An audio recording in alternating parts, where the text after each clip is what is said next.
Que Dios los siga bendiciendo a todos. Mientras van buscando en su Biblia el estudio que nos corresponde para hoy, que es Primera de Corintios capítulo 15, carta del apóstol Pablo a la iglesia de Corinto, voy a recordarles que la próxima reunión acá vamos a estar teniendo Santa Cena, va a estar viniendo el pastor y señora, si Dios así lo permite. También tal vez la reunión, al haber más integrantes, se nos vaya con un minuto más. Importante estar antes. Hay que felicitar al hermano José que nos gana hasta nosotros, para que podamos tener tiempo para todo, tiempo para ensayar, tiempo para darle la gloria a Dios, alabarlo, estar también en oración y luego poder también estar atento al estudio de la palabra. Pero sabemos que el principal motivo que nos reúne es la celebración de la Cena del Señor. La gente piensa, dice, si uno quiere anunciar acerca de Cristo, uno podría agarrar y dice, contrata un carrito de publicidad. Le voy a poner así porque Cristo salva, y le pongo una canción, este gran llamado no rechaces, es Jesús que dice ven a mí, no demores, mañana está. No, podemos hacerlo, pero no es lo que enseña la palabra. ¿Sabe qué enseña la palabra? Que nosotros es a través de la muerte de Jesucristo que estamos anunciando su ministerio hasta que Él vuelva. ¿Ah? Así que la manera de anunciar, hermano, es saber que es un día muy especial, uno de los días más especiales en lo que va del año. Digo días en plural porque participamos una vez por mes, ¿tá? Porque después no hay ninguna otra celebración más importante para la iglesia que la celebración del cuerpo y de la sangre de Cristo, o Santa Cena o Cena del Señor. Para nosotros no es cena porque lo estamos haciendo de día. No importa cuando acá es de día, para otro que está participando en otro punto del globo es de noche. No importa en qué momento, lo importante es que estamos conmemorando la muerte de Jesucristo. Allí Él estaba anunciando lo que iba a hacer, pero para nosotros hoy ya sabemos que esa noche fue entregado y Jesús fue crucificado, pero Dios le levantó de entre los muertos al tercer día conforme había sido anunciado. Ese mensaje, que en parte coincide con el estudio de hoy, es el que nosotros debemos anunciar. Esa esperanza de vida eterna que hay en Cristo Jesús, hermano, para todo aquel que cree. Y voy a arrancar leyendo un versículo de este pasaje para que usted entienda. Yo ya se lo he dicho, pero hoy lo vamos a leer en la palabra. Primera de Corintios, capítulo 15, versículo 19, dice: si en esta vida solamente esperamos en Cristo, somos los más dignos de conmiseración de todos los hombres. Reitero, si en esta vida solamente esperamos en Cristo. ¿Qué es en esta vida?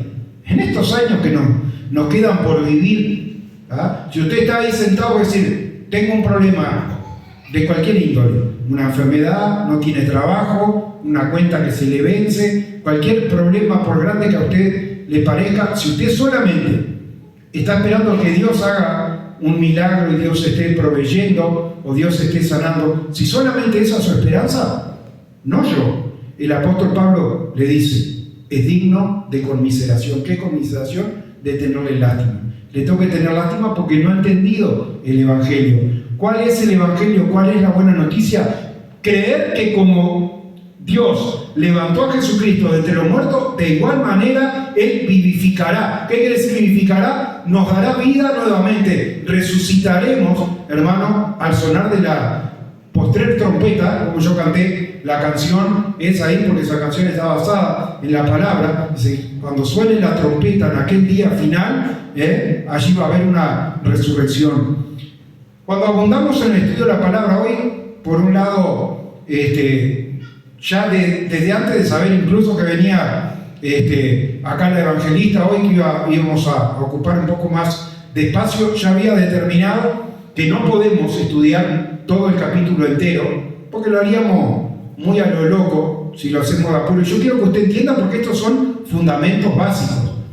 ¿Qué le quiero decir, hermano? No, yo no le voy a decir entiendo todas las cosas, porque el propio apóstol Pablo, con mucho más visión que yo, dijo, hoy vemos, yo le di la analogía, oscuramente como por espejo, le expliqué cómo era el espejo, como una fuente de acero inoxidable hoy, capaz, usted se mira y difusamente alcanza a ver las cosas, hermano, concernientes al reino de Dios y cómo van a ser plasmadas cada una de esas cosas, las entendemos hoy, tenemos una perspectiva porque Dios lo ha revelado, pero esa perspectiva no es clara. Cuando Jesucristo venga, entonces vamos a ver clarito, como le expliqué, en el reino que Jesucristo, reino de los cielos, reino de los cielos.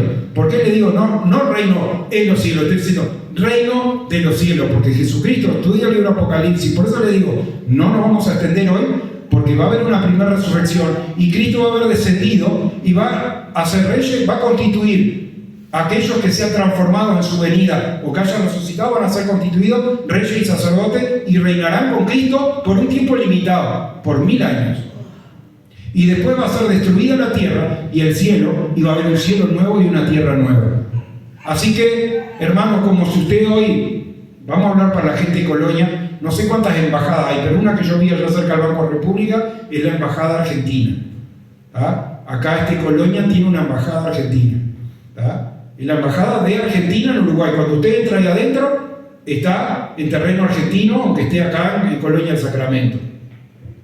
Ese reino, hermano, es un reino que pertenece a los cielos, pero que va a traer, y que Jesús también lo dice, por si alguien no dice, no, Juan se equivocó en el libro Apocalipsis, aunque transmitió la palabra que le reveló Jesucristo mismo, el alfa y la omega, dice, el principio al fin, el que le habló todas estas cosas. Pero Jesucristo dice en el Sermón del Monte y las bienaventuranzas, cuando estaban allí escuchando, dice, bienaventurados los mansos y humildes, porque ellos tendrán la tierra por heredad, dice la palabra. Así que es una promesa de Dios, hermano. Él fue a preparar morada, pero dice, vi descender el libro Apocalipsis de los cielos, esa Jerusalén celestial. Así que yo quería un poco anticipar, para que usted pueda entender si luego va y estudia la palabra en el libro Apocalipsis, pero le voy a dejar un pasaje para que usted pueda ir estudiando. Le voy a dejar 2 capítulos correlativos, uno atrás del otro, que están en el libro Apocalipsis, capítulo 20 y capítulo 21. El capítulo 20 dice los 1000 años, y el capítulo 21 dice cielo nuevo y tierra nueva. Y va a ver que, por ejemplo, en el verso 5 del capítulo 20 del libro Apocalipsis, dice, pero los muertos no volvieron a vivir hasta que se cumplieron 1000 años. Esta es la primera resurrección. Hay una primera resurrección cuando la trompeta suene en la venida del Señor. Hay una primera resurrección que es la vida eterna, donde vamos a reinar y estar con Cristo como reyes y sacerdotes por un periodo de 1000 años. Y hay una segunda resurrección que es de juicio, y que cada uno va a ser llamado y va a ser juzgado de acuerdo a sus hechos. ¿Qué le quiero decir con esto, hermano? Aquellos que no han entendido y no han reconocido a Jesucristo como su Salvador, esas personas están en un grave peligro. ¿Por qué? Porque tienen encima suyo un prontuario. Usted ve que cuando se pide trabajo en algún lado, se busca cajero para supermercado. ¿Qué es una de las cosas que le piden? Lo primero, traiga un currículum. En el currículum, yo tomé mucha gente en su tiempo a trabajar como empleada mía, y en el currículum toda la gente dice lo bueno que es. Ninguno, yo le dije a más de uno que entrevisté, digo, el día que yo agarre a uno y diga, los lunes me levanto de mal humor, salgo corriendo a última hora, ni me peiné para llegar al trabajo, no me gusta barrer, me diga la verdad, porque hay muchas cosas, hermano, que son verdad, pero usted en el currículum, yo nunca leí, de todos los cientos de currículum que recibí, nunca leí un currículum que diga esas cosas. Pero ¿sabe qué? Hay libros en los cuales están asentadas todas las cosas malas que nosotros hicimos. Pero ¿sabe qué? Esos libros tienen solamente una fecha, y es la fecha, hermano, que nosotros llegamos, nos acercamos al trono de la gracia. Si usted hoy llegó acá, se acerca al trono de la gracia, no menosprecia la gracia de Dios y entiende de que Dios le está regalando. Dice que Jesucristo, allí en la cruz del Calvario, puso, dice la carta a los hebreos, su justicia sobre nosotros. Es decir, hermano, es como que nos cambió el currículum, nos cambió el acta de delitos y de pecados que nosotros teníamos, y en su lugar nos puso la santidad de Jesucristo. Y es de la manera, hermano, que Dios nos ve cuando nosotros entendemos estas cosas. No nos mira de acuerdo a lo miserable y a lo infieles y a la falta de entendimiento que tenemos y a todos los errores que tenemos, sino que ve la justicia de Jesucristo en nuestras vidas. Por eso es que la cena del Señor, hermano, nos llama la atención a tomarla dignamente, a tomarla en una reflexión clara. Es decir, es tan grande lo que Dios ha hecho, que quitó los pecados de nuestra vida, quitó toda esa lista, hermano, que estaba ahí. ¿Para quiénes? A todo aquel que cree, como dice el Evangelio según San Juan capítulo 1. A todo aquel que cree le da potestad, le da la facultad de ser hecho hijo de Dios, no engendrado de carne y sangre ni por voluntad humana, sino por voluntad de Dios, por elección de Dios. El Señor, hermano, lo eligió para que usted hoy estuviera acá. Ayer meditábamos en la iglesia de Juan Lacase. Yo traje el capítulo 8 del libro de Hechos de los Apóstoles, cuando luego de la muerte de Esteban se levanta una persecución y Dios empieza a usar gente común de la iglesia, como había usado a Esteban, que era una persona. Si en términos reales hoy estuviese Esteban acá en medio nuestro y se le asigna una función, la función de él sería llegar temprano, pegar una barrida, acomodar ahí los utensilios para tomar. Ellos fueron llamados para el servicio en las mesas. Eran mozos, podríamos decir así, en todo un contexto que no voy a entrar a explicarlo. Pero Dios, hermano, va mucho más allá de eso y empieza a hablar a su vida y lo transforma, le da una visión, lo llena de su espíritu. Y cuando no está Esteban, Dios levanta a otro, porque Dios, hermano, sabe que en la entrada triunfal en Jerusalén, la gente decía, Hosana, que viene en el nombre de Jesús, no sé qué, en el nombre del Padre, y allí dice, repréndelo, dice, si esta gente se callara, dice Jesús, aún las rocas clamarían. Si usted se calla, Dios va a levantar a otro para que alabe el nombre del Señor. Si usted no participa, si usted no ejecuta un instrumento, si usted no canta en la congregación, si usted no da testimonio, Dios se va a buscar otro que lo haga conforme a su voluntad. Así que, hermano, sepamos que este llamado es un llamado tan grande, porque es un llamado, hermano, que trasciende esta vida. No es para que seamos un poquito mejores y nos portemos un poquito menos mal, sino para salir de acá, hermano, en una conciencia renovada y con una tranquilidad. ¿Sabe que usted le sale y le pregunta, si hoy hiciéramos una encuesta, si hoy en vez de la reunión vamos a subir en los vehículos, nos vamos allá a General Flores y empezamos a preguntarle a la gente, ¿usted es creyente? Y vamos a ver que seguramente la mitad nos dice que sí. Si le preguntamos qué cree, no van a saber la mayoría en qué cree. Y de los pocos que sepan decirle en qué cree, usted le puede preguntar, ¿usted tiene seguridad de su salvación? Y bueno, depende un poco, depende porque hice unas cosas mal, pero también ayudo mucho, ayudo a los pocos. La gente está con ese pensamiento, hermano, de que hay un equilibrio donde se está buscando de lo malo se está buscando lo malo que hice con lo bueno que hice, a ver si puede quedar un poquito más inclinada la balanza de un lado que para otro. Y está equivocado. Hay salvo y hay condenado. Pero, hermano, y la salvación es un regalo de Dios. Si Dios le dio ese regalo, Dios no se lo va a quitar. Dios lo puede corregir. Si usted hace la cosa mal, hermano, va a padecer disciplina, porque dice la palabra de Dios, Dios al que ama disciplina y azota a todo el que toma por hijo. Así que no es que Dios le dio licencia para que usted haga lo que se le dé la gana. Las cosas que haga mal las va a corregir, pero si usted es un elegido de Dios, Dios lo salvó, lo perdonó, quitó esa acta contraria que había en su vida e implantó la justicia de Cristo. ¿Para qué? Para que cuando llegue el tiempo de Dios y Jesucristo regrese, porque no sé si sabe que Jesús va a regresar, leemos en Hechos de los Apóstoles la ascensión, y los discípulos se quedaron mirando mientras Jesús desaparecía allá en la nube, y dos varones de vestidura blanca llaman la atención y dicen, ¿qué se quedan mirando, varones galileos? ¿Qué miran? gente de Colonia el Sacramento. ¿Qué están mirando? Ese mismo Jesús que lo vieron irse en la nube, de la misma manera va a volver.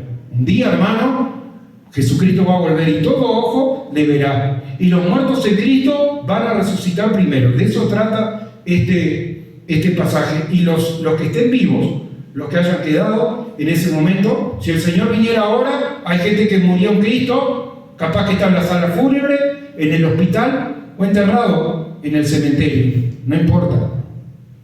De donde sea que esté, hermano, va a haber una resurrección. Y no se pregunte cómo, hermano, porque aunque lo hayan cremado y sea polvo, se lo haya comido un tiburón, no haga lo que haga, el Señor, hermano, es todopoderoso. Él dice, los cielos y la tierra, ¿sabe cómo fueron creados?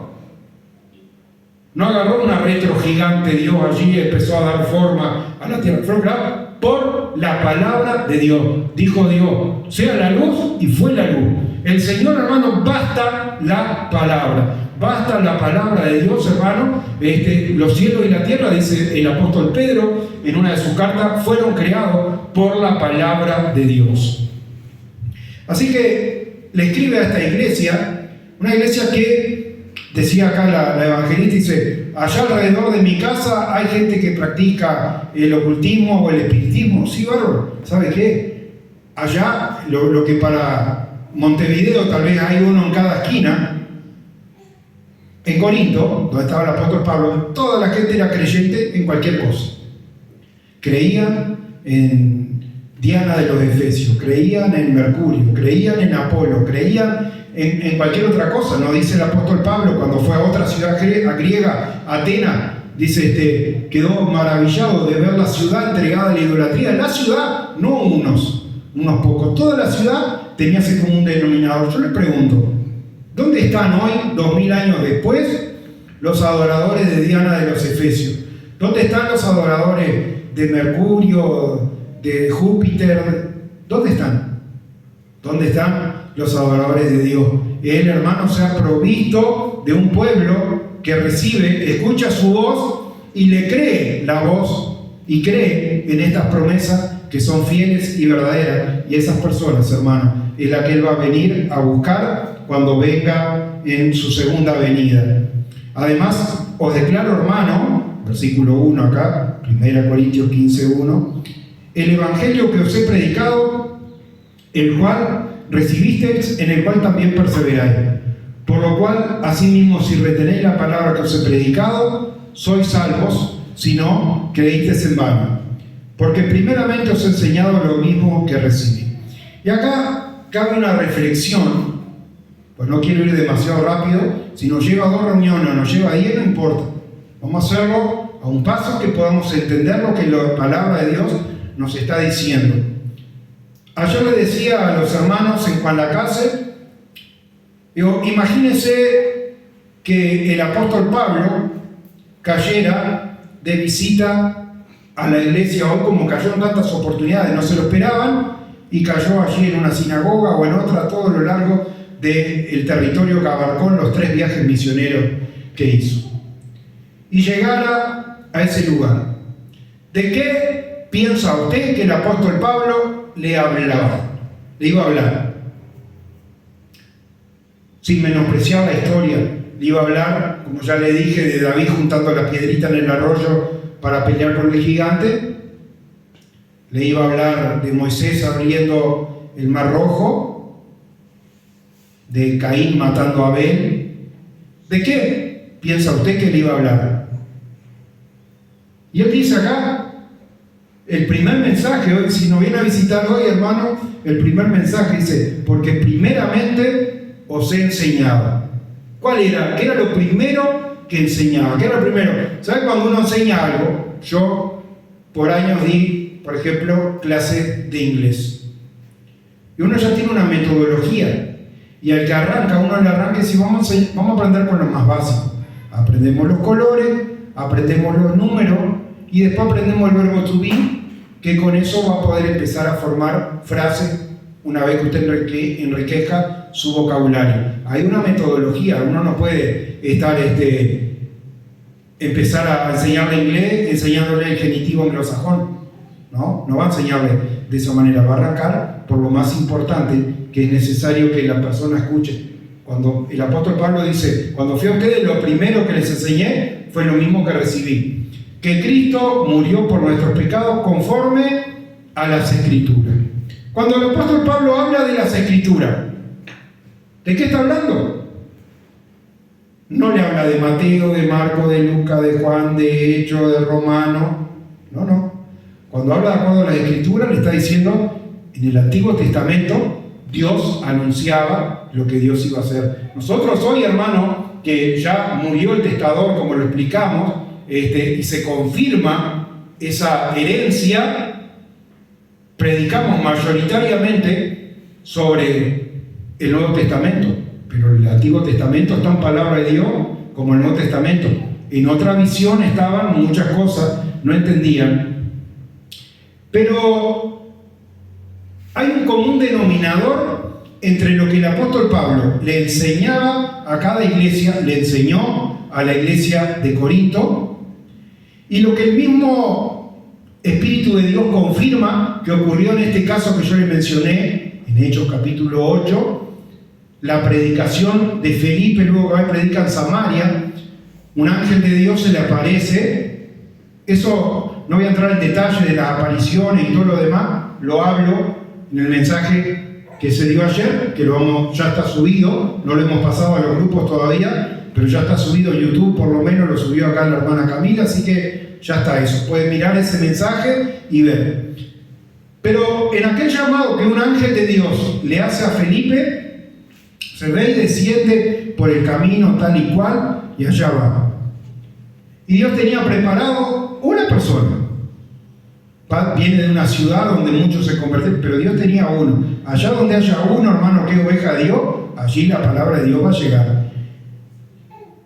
En el medio del desierto, escucha a uno leyendo en voz alta. Luego sigue, hoy usted se hace un viaje de acá a Montevideo. Me juego que la mitad más uno van mirando TikTok, YouTube o cualquier otra cosa, o Facebook o lo que quieran. Este hombre, ¿qué iba haciendo? Hacía un sol bárbaro, en medio del desierto, me imagino, ¿no? Que no hay invierno ni verano para el que está en el desierto. Nos iba abanicando o buscando un poco de agua que había en las proximidades, porque se bautizó allí. Iba leyendo la palabra de Dios. Y no solamente iba leyendo la palabra de Dios, iba leyendo la palabra de Dios en voz alta. ¿Y qué leía? Leía ese pasaje que está en Isaías 53. Anótelo, acá le digo para los hermanos más nuevos, siempre les sugerimos traer un lápiz para no enloquecer, anotar para atrás y para adelante y anotar los pasajes que sugerimos acá, sino para el que no trajo, también puede luego, si vuelve a escuchar la predicación, cuando la subimos a la plataforma, tomar nota y buscar. Pero hay algo muy importante en ese pasaje que este hombre iba leyendo. También le aclaro, hermano, que si yo le diera a usted hoy, vamos a suponer una novela, La cabaña del tío Tom, Moby Dick, así le digo nombre conocido. Le doy una novela para que usted lea. ¿Qué hace? Abre la tapa, lo primero, la tapa va a mirar el dibujito nomás. Abre la tapa, mira quién es el autor y arranca a leer de dónde. Del principio, como se arranca, ¿no? Ya este señor etíope se había leído para nosotros, no estaba todavía el rollo dividido en capítulos y en versículos y todo lo demás, pero se había leído un cacho así de la Biblia, del libro de Isaías. Pues estaba en el capítulo, lo que hoy para nosotros es el capítulo 53. Y lee un pasaje que lo sorprende. Lo iba leyendo en voz alta, pues sabe que también cuando uno lee en voz alta retiene mucho más. Usted ha estudiado, sabe que leyendo, si lee en silencio, no va a retener lo mismo que si lee en voz alta. Iba leyendo. Dice, ¿quién ha creído nuestro anuncio y sobre quién se ha manifestado el brazo del Señor? Subirá cual renuevo, bla, bla, bla. Versículo 5, porque ahí donde lo alcanza Felipe, iba leyendo. Ciertamente Él llevó nuestra enfermedad, sufrió nuestro dolor y nosotros lo tuvimos por azotado, por herido de Dios y abatido. Mas Él, herido fue por nuestras rebeliones, molido por nuestros pecados. El castigo de nuestra paz fue sobre Él y por su llaga fuimos nosotros curados. Todos nos descarriamos como ovejas, ¿va leyendo? Y ahí se arrima Felipe, este hombre común, que aprovechó la oportunidad, le dijo, pero ¿vos estás entendiendo lo que lees? ¿Cómo voy a entender si alguien no me explica? ¿De quién dice esto el profeta? ¿De sí mismo o de algún otro? Y ahí le revela, dice, ese cordero que no abrió su boca, que fue llevado como cordero al matadero, es Cristo, que vino, nació en Belén de Judea, y fue crucificado y resucitó al tercer día y le dio ese testimonio que Dios proféticamente comienza a anunciar. Ahora, yo quiero también que usted estudie esto, porque yo ayer les dije a los hermanos, y lo reafirmo hoy, que el capítulo 53 de Isaías es el primer anuncio del Evangelio, que nosotros tenemos la palabra. El Evangelio es la buena noticia. Pero los que anunciaron la buena noticia generalmente lo hicieron comenzando desde el principio, como Lucas. Lucas dice, vamos a arrancar desde el principio de todo. ¿Cuál fue el principio? Cuando Zacarías fue al templo a orar y Dios le reveló que iba a tener un hijo, que iba a ser Juan el Bautista después, ¿no? Y luego se manifiesta a su esposa, Elizabeth, y le dice que su prima, María, va a tener un hijo que va a ser el Cordero de Dios, y se le manifiesta a María, la madre de Jesús, y se le manifiesta a José, y empiezan a ver toda una serie de apariciones. Y Lucas, que arranca, el que arranca del principio, dice, vamos a arrancar antes que naciera Jesús, inclusive, porque Juan el Bautista era 6 veces mayor, con el anuncio del nacimiento de Juan el Bautista. Pero acá Isaías, 700 años antes, anuncia acerca del nacimiento y el advenimiento del Mesías. Usted me podrá decir, otros hablaron. Sí, David, por ejemplo, que en el día de Pentecostés Pedro se para y dice, ahora entiendo la palabra del profeta Joel, en los postreros días, dice Dios, derramaré mi espíritu sobre toda carne. También el rey David dice, no permitirás que tu santo vea corrupción y que su cuerpo quede en el sepulcro. Pero ellos hablaron, hermano, de cosas que vieron. Pero Isaías está predicando. Isaías está predicando y cree en un Jesucristo que es el alfa y la omega. Cree en un Cristo que es eterno. Cree en un Cristo que está ahí revelándole en el momento, aunque falten 700 años para que, en cuanto a la carne, Él nazca. Algo que ya anunció Juan. En el principio era el verbo era con Dios y el verbo era Dios. Ese es el gran Jesús. Buscando oportunidad dijo, yo soy, y usted lo encuentra en mayúscula. ¿Por qué? Porque es Moisés dice en medio de la zarza, ¿quién eres? Dile, yo soy, me envió. El gran yo soy, es eterno. Y ese yo soy estaba junto a Isaías. Isaías no dijo, escúcheme bien, dentro de mucho tiempo, o dentro de unos cientos de años, va a venir un enviado de Dios que va a hacer tal cosa y tal. No.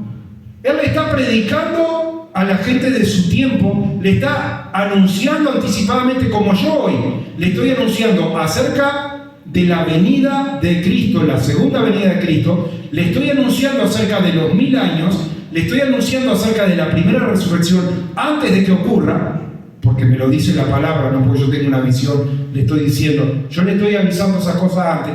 Isaías hizo lo mismo. Pero Isaías le predicó convencido al pueblo y se maravilló de que el pueblo no creía. Y también vio que cuando esas cosas ocurrieran, muchos le iban a negar y no le iban a aceptar. Y por eso no arranca haciendo el cuento de se van a hacer y van a pasar esto y aquello. Dice, ¿quién ha creído a nuestro anuncio? Isaías, hermano, no era como, si usted dice Pablo y habla en plural, generalmente en la salutación al principio dice Pablo y el hermano Timoteo, Pablo y el hermano Bernabé, Pablo y tal otro. Isaías no tenía compañero. Cuando habla en plural y dice nuestro, ¿de quién está hablando?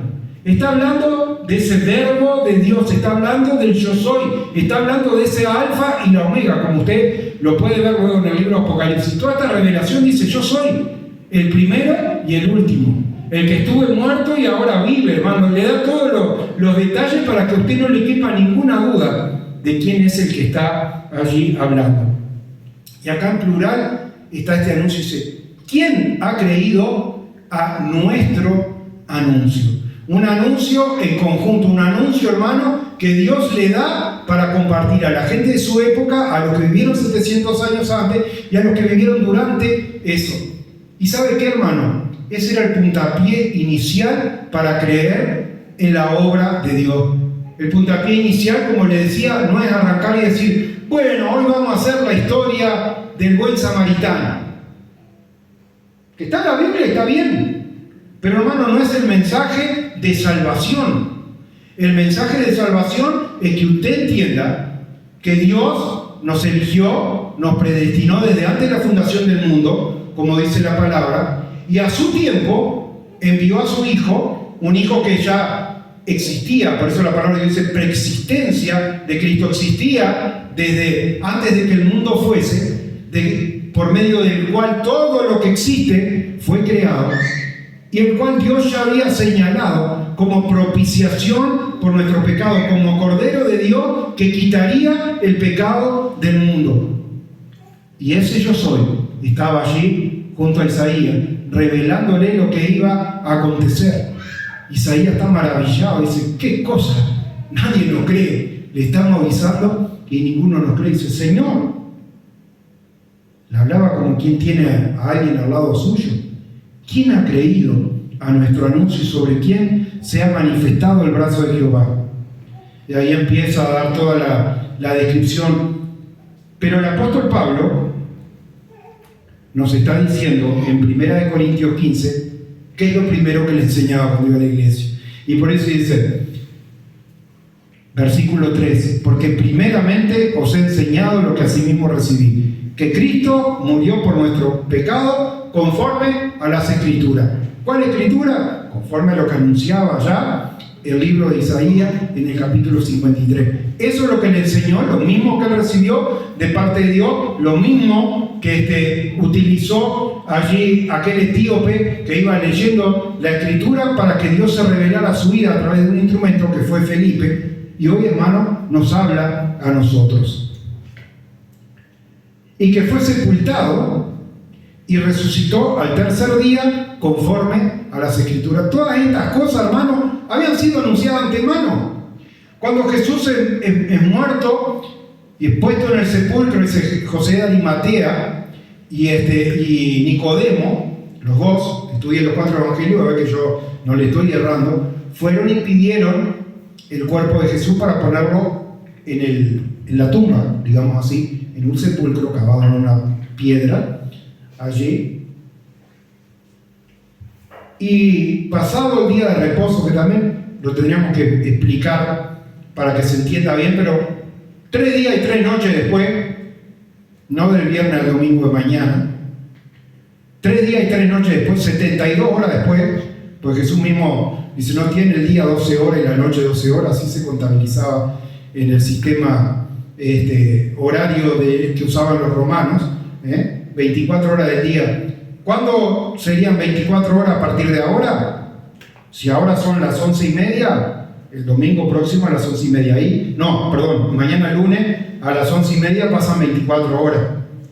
Si le digo 48 horas, el martes a la misma hora que ahora. Y si le digo 3 días, el miércoles a la misma hora que ahora. ¿Está claro? ¿No? 3 días y 3 noches iba a estar Jesús en el seno del gran pez, como había estado en el seno de la tierra, como Jonás había estado 3 días y 3 noches en el vientre del gran pez. Esa es la señal que dio Jesús. Y resucitó, dice acá, al tercer día, conforme a las Escrituras.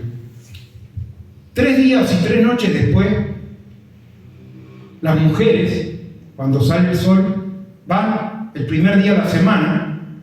No tenía nombre en ese tiempo, para nosotros hoy es domingo, para el que está en Estados Unidos Sunday, para el que está en otro lado, para el que está en Brasil es primera feira, pero no tienen nombre en los días. El primer día de la semana van las mujeres allí y dicen, bueno, vamos a rememorar un poco acerca de este maestro que teníamos y lo mataron. Y van al sepulcro allá, diríamos hoy, a llevarle flores. Y encuentran la piedra removida. Y un ángel de Dios que les pega un tirón de oreja. ¿Por qué les pega un tirón de oreja? Pues no le dice, qué suerte que vinieron y se han acordado del maestro y todo lo demás. Le dice, ¿por qué buscan entre los muertos al que vive? No está acá, ha resucitado. Y el está en tiempo pasado.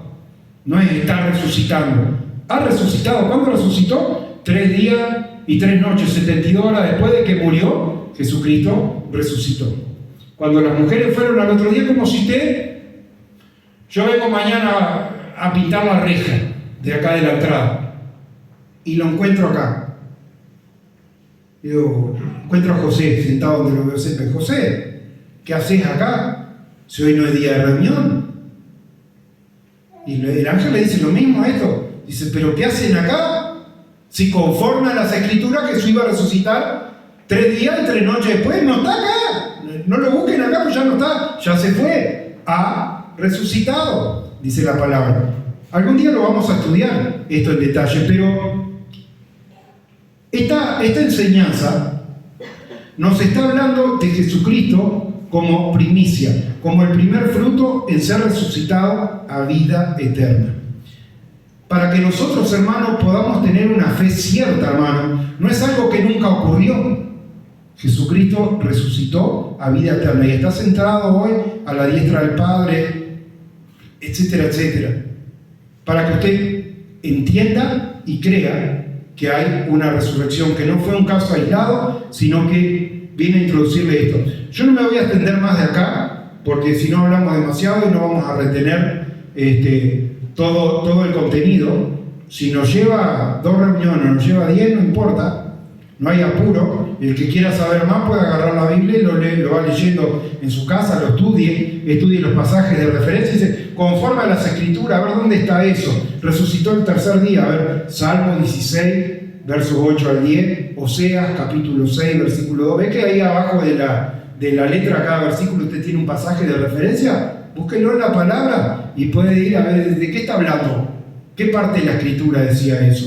¿Va? Lo busca y lo puede encontrar. Lo cierto, hermano, es que Jesucristo resucitó y que ese mensaje es un mensaje vigente para la iglesia. Jesucristo resucita, Jesucristo da vida y Jesucristo va a resucitar a los que durmieron en Él. Y los que estén vivos, si el Señor viniera ahora y usted es un hijo de Dios, en un abrir y cerrar de ojos va a ser transformado. De este cuerpo corruptible a un cuerpo incorruptible. Este cuerpo, hermano, a veces nos empiezan a pesar los años. Me duele un poco acá el costado, ahí agarramos y googleamos enseguida. Dolor del lado derecho arriba del estómago. Dice, bueno, eso es la vesícula que te está doliendo. No comas esto, toma bastante líquidos, esto, aquello. Sepa, hermano, que vamos a recibir de parte de Dios un cuerpo nuevo, pero no un cuerpo igual a este, que aunque fuera nuevo hoy, si nos clonaran y hacen un clon de nosotros y se tiene ahí en animación suspendida, dicen los científicos, se puede hacer, ¿tá? Supóngase que sí, allí con una célula logran clonarlo y todo lo demás, pero un cuerpo igual a este se va a desgastar, igual que se desgasta este. Que empezamos a ver poco, a escuchar un poco menos, y nos empiezan a fallar los distintos sentidos, pero Dios nos va a dar un cuerpo nuevo, un cuerpo incorruptible. Y por eso es que dice, no hagan los tesoros acá, porque acá, hermano, capaz que usted ahorra mucho para comprarse un par de zapatos nuevos, una campera nueva, un vestido nuevo. Hagas tesoro en los cielos, hermano. Esos tesoros es darle el primer lugar a Dios en todas las cosas. Es decir, si hay una convocación, estar ahí, invitar a otro, porque también si usted cree esta palabra, usted va a estar interesado de que su familia también pueda acceder a esta salvación. Lo vimos cuando estudiamos el pasaje del carcelero, allí Pablo y Sila en la prisión, y fueron y recibieron la palabra, toda la familia, y se bautizó su familia también, porque hermano, la salvación es personal. Y si usted lo están llamando y usted no oye la voz del Padre, ya ha sido condenado por no haber creído. Mientras estamos en el camino no vamos a señalar a nadie si este está condenado, porque mientras estamos en el camino hay tiempo de arrepentirse, hay tiempo de recibir la gracia de Dios. Pero el día que dejamos de respirar, hermano, se acabó. Ya no hay más gracia disponible. No cesarán, las profecías van a cesar. Van a cesar la palabra de edificación. Va a cesar la gracia. Un día se va a acabar. Esa gracia inagotable que predica el pastor Renzo. Sí, inagotable, hasta que Dios cierre la canilla. El día que Jesucristo venga, se cerró la canilla de la gracia y no hay más gracia para nadie. Por eso, hermano, dice la palabra, en tiempo aceptable te he oído. He aquí, hoy es el día de la salvación. Así que yo lo invito, hermano, que usted en su corazón, si no ha recibido a Jesucristo, lo reciba. Diga, Señor, te recibo como mi Señor y Salvador. Porque hay una promesa de Dios que dice, a los que le recibieron, a los que creen en su nombre, Él les da potestad, le da la facultad, le da la autoridad, le da el poder de ser hecho hijo de Dios. No cualquier cosa, hijo de Dios. Que Dios les bendiga, hermano. Vamos a ponernos de pie y vamos a cantar de nuevo la canción que aprendimos hoy, así la tenemos bien ensayada. Reitero, la reunión próxima, hay Santa Cena. Le pido a todos, por favor, vengan bastante temprano, sobre todo los músicos. Vamos a ensayar bien, para que todas las cosas salgan sin impedimento también.